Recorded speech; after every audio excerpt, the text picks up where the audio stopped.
And to wrap up the day, please welcome Ashesh Badani, VP, OpenShift BU. Does it work? Excellent. So when this day started, this room, right, Chuck, was full. There were people standing in the back, and look where we are now. The hallway track, I guess, is alive and well. So I literally am the last person standing between you and some beers. So we'll make this as quick as possible. How do I advance slides?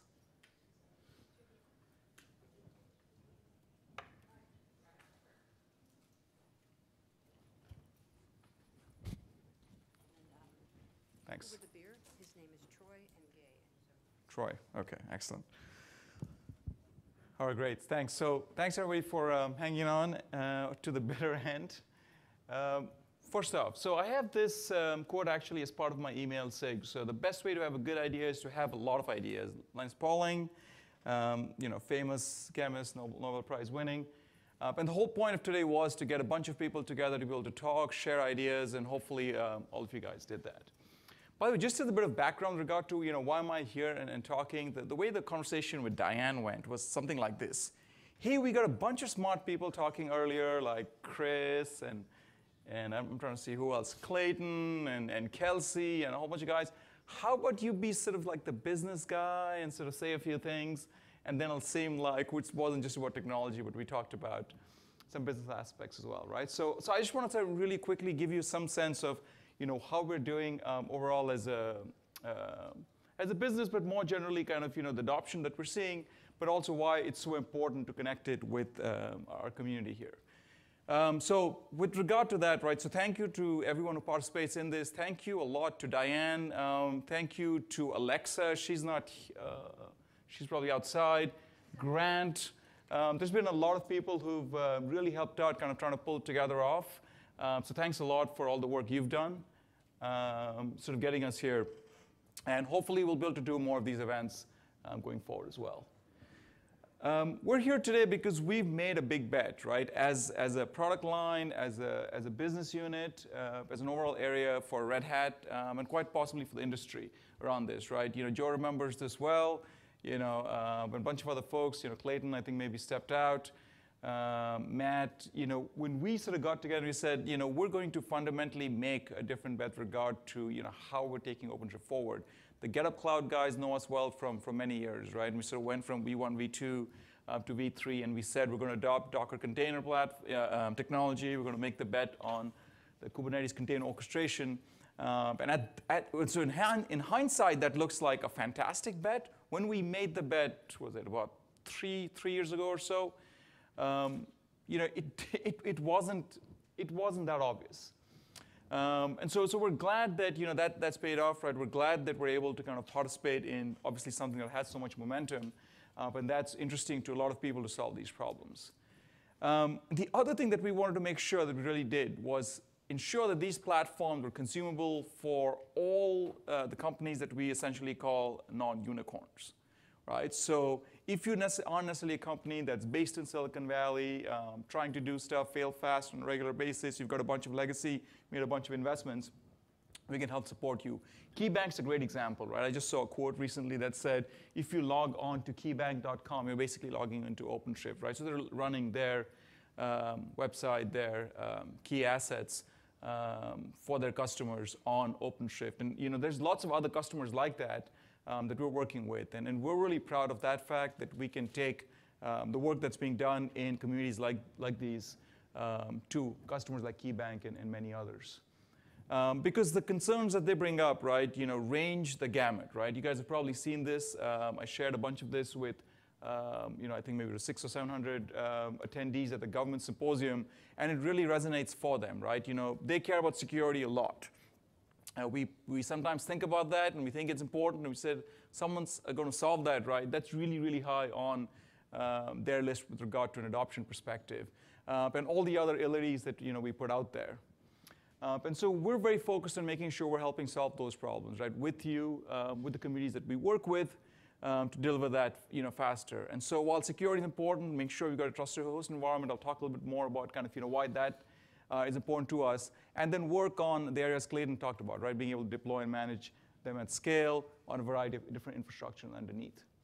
And to that end, we've had some success. I don't know the gentleman from, oh yes, right there. Amadeus is here, right? Or there's another customer that we went on the journey with, from the very beginning, right? So it's a really, really great collaboration, I think, that took place with the entire Amadeus team, not just in terms of adopting new technology, but also working together to contribute, right? We think of Amadeus, maybe as much a customer, but also a partner in this journey that we're on together.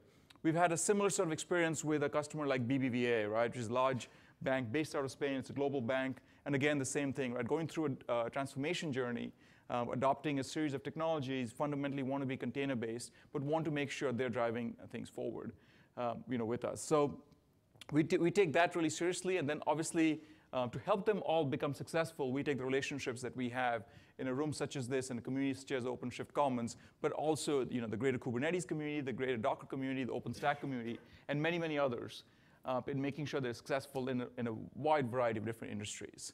And of course, we're sort of, essentially building on the shoulders of giants that we stand on, right? The work that Red Hat's been doing for 2 decades, as well as the work that's being done in this community that you know well. How's that been playing out, right? So we've been getting a lot of great feedback from analysts, who are sort of looking at the work we've done, right? So from the perspective of the folks who work with us, we're finding a lot of great interest from the analysts that follow Red Hat with regard to the progress OpenShift has made. But we're also trying to ensure that we emphasize business value, right? And this is a question that is asked. We just had a gentleman from Verizon, Srinivas, walk in. Right, we had this conversation outside, right? That in as much as people want to adopt technology, right, they want to make sure that there's real tangible business benefit that's coming to them, right? By being able to work with IDC Group and Larry was here. I think he stepped away. Working with them to actually interview customers who've been running OpenShift with hundreds of applications in production and seeing the ROI that they've got and being able to share that with a variety of different parts of our community, is very valuable to us, right? Because I think Kelsey made this point really well, right? We're using containers because containers are means to an end. We're working on the infrastructure. The infrastructure is a mean to end to run those applications more productively. Ultimately, the applications, the services that we create are the ones that provide business value, and the business value that we provide has to be demonstrated in tangible ways, right? To essentially ensure that these technologies get adopted and are deployed successfully within organizations. I talked about security briefly, right? The fact that we provide consistency across these environments, right? Physical, virtual, private cloud, public cloud, is a huge part of the value proposition. When we got on the OpenShift journey, we first started with OpenShift Online, right? Run OpenShift in the public cloud. And we started off running OpenShift in AWS. We still run it today, and we manage a secure multi-tenant cloud with thousands of applications that run on it. Ensuring that the same OpenShift environment can run in a public cloud, whether it's on Amazon or on Azure or on Google, right, or on OpenStack, or running, in a virtualized environment, VMware or Hyper-V or Red Hat's virtualization technology, or directly on physical servers, is important to us. And we find customers today doing some of the above, in many cases, all of the above. And we go off and support that, with a variety of services and reference architectures to get them to become successful there. And we help them, right, trying to sort of figure out, right, what's the best way to think about migrating those workloads over. We had earlier some amusing conversation with regard to, is lift and shift appropriate? We've had some customers try some lift and shift and actually be super surprised with regard to how quickly they've been able to do it. Volvo Cars is actually running the volvocars.com application, I think, on WebLogic, on OpenShift, on Azure. Been extremely successful with regard to kind of how they've put that together. There's other ways, obviously, with regard to thinking about the different workloads, right? Complete rewrite, obviously, is an option that every customer can pursue. Right? The question is, how much time do you have, and obviously, how much money can you invest in it? And our position is not, hey, you've always got to do one or the other, right? Different times will call for different strategies, right? And we're here to support you. And if possible, right, this could be done almost as with another axis, right, in a third dimension, which was complexity, right? How much complexity are we sort of introducing in the environment? Do you have the skills, the expertise to go off and try these different ways of migrating workloads? But regardless, I want to sort of go back to how we started off the day, right? When both Matt and Chris presented, right? We talked a lot about this notion of being able to deliver value to you from the kernel to the application. And I think that's something that we at OpenShift take seriously. We've been working at that since day one, and we continue to go down that journey. So with that, I actually want to turn it over to a very appropriately named group, right? I mean, today is the day of coming together. Hopefully tomorrow will be a day of coming together, at least for the folks who live in the United States.